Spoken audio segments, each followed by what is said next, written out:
So, what we have here is a 2015 X5 35D. Stands for diesel. This is my first diesel ever. A quick summary, I guess. Everything's pretty much the same where they're supposed to be. You know, it's a X5. I just recently reviewed a 2016 X5 35i, which is the gasoline engine. This is, again, it's the diesel engine. I don't know if you can hear this. You know, I'll come back and I'll look at the tape, and you can definitely hear the engine a lot more than the gas engine. It's got the typical diesel rumble, I guess. So, you know, even in standing still, you know, just warm it up, this thing is, you know, just go chugging along. You can hear the you know, kind of the, not the clunking, but at least, you know, the engine, it's got vibrations a lot apparent than the gas one. So one thing I also noticed is the RPM only goes up to 6,000 instead of, I think, on the gasoline up to 8,000. Red line's about 5,000, maybe 700. I was driving earlier in sports mode. It just felt weird. It looks like it was shifting at right around 4,500 RPM instead of, it didn't even redline it. And that's in sports mode.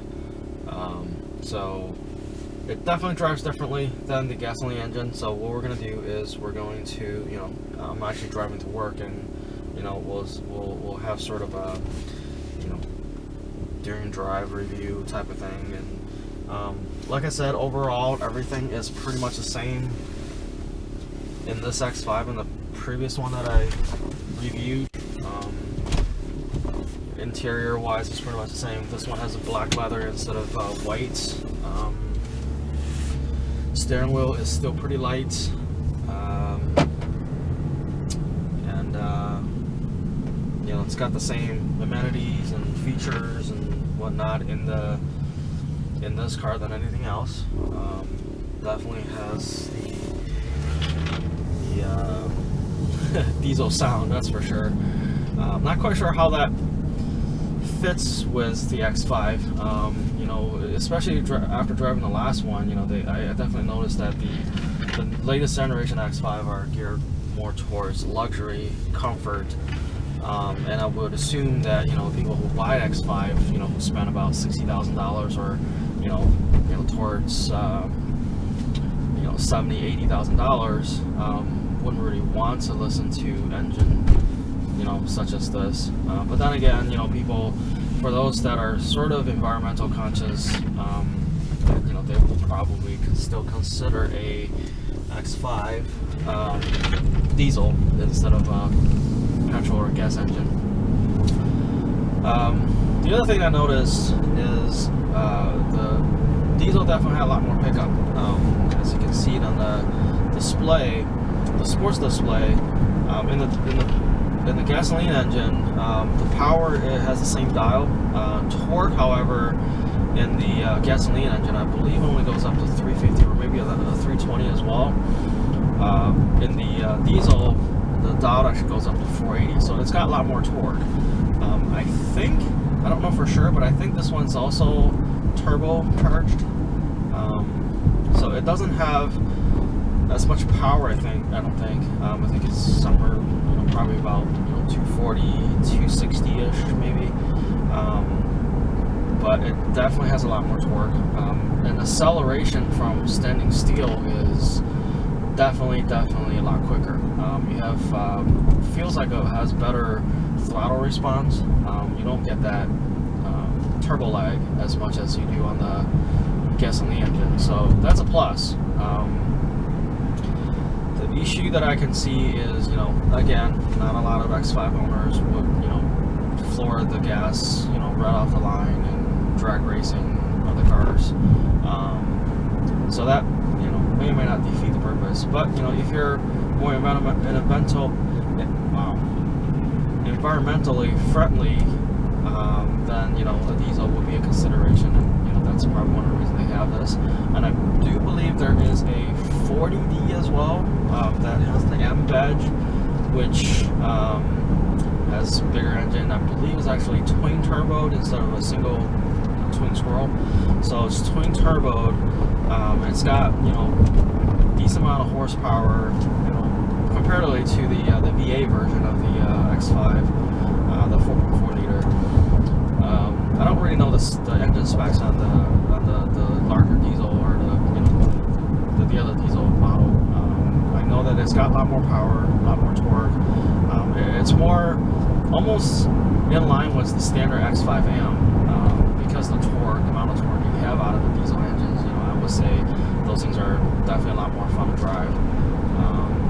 Definitely, faster right off the line. So what I'm going to do, however, now is switch it to comfort mode. What that will do, in theory, will actually do the enable the auto engine start and off feature. So at the next light, I'm hoping to have a feel of what what that's like, having the engine stopped and start. Again, with diesel engine, they're a lot rougher. So when you start, I'm expecting having not a big jolt, but at least enough kick. The car, you can definitely feel every start, and at least that's what I'm expecting. So we'll see how that plays out. We have a red light coming up, and hopefully I get to stop and feel it. While in Eco Pro mode, I noticed that this version of the X5, the diesel version, drives similarly with the standard one, where even in Eco Pro mode, it doesn't seem to drag along, and it doesn't really want to go anywhere. But this one, it's actually this vibration you're hearing, that is coming from the car, and probably there it goes. So the engine just shut off. Anyways, back to that vibration. That's the engine. The whole car is kind of shaking. Not a lot, but you definitely feel the vibrations, and obviously the camera is going to record all that. So engine is stopped right now, and when it turns green, we'll go and we'll see how well this starts up again, and hopefully we'll get that on tape. Well, actually, not really on tape, on camera. Nobody uses tape these days. It's going to be an interesting experience trying to get diesel in here, because I can definitely feel it, hear it, and it's come with the vibration. This is completely opposite compared to the gasoline version, where that one you can barely hear the engine to begin with, and when it shuts off, there are times that I didn't even know that was off, and when it starts, you barely notice that it actually starts up again. So that was a really well done system where it's seamless.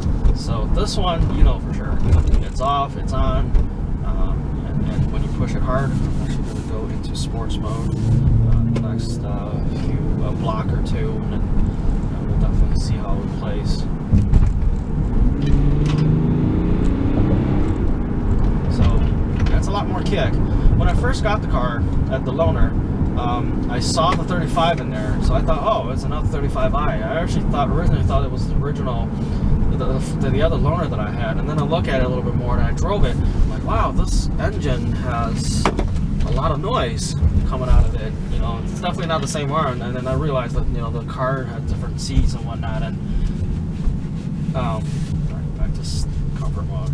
It's actually quite loud So anyways, in sports mode, I could hear the exhaust quite a bit. I can hear the engine quite a bit. I thought, wow, this is, more kind of like mine. It's actually louder than mine. It's got a lot more engine noise for sure.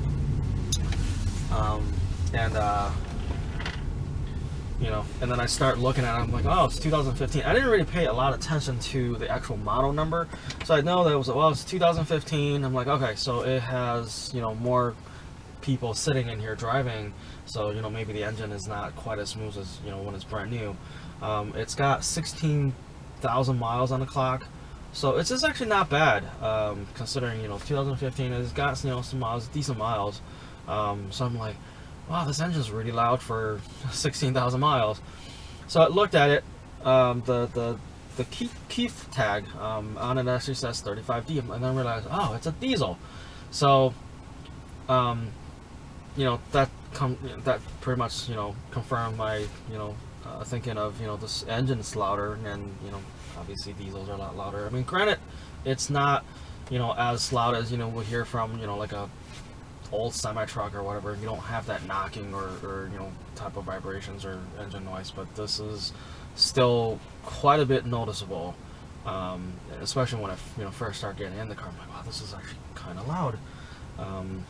Not quite as what I was expecting, but it's kind of cool. I get to drive two BMW X5s, the F15 version back to back, and with different engines. So it gives me pretty good review, or at least experience in how to drive, how different engine operates and whatnot. Transmission is the same. I think it's still 8-speed. I have to verify that. I believe it's 8-speed, but I could be wrong. So anyways, this is pretty much it for now, and then we'll drive more as again my car's in the shop, and we'll see how long that takes for them to fix, and I have a loaner, so I will keep on recording as the next section. So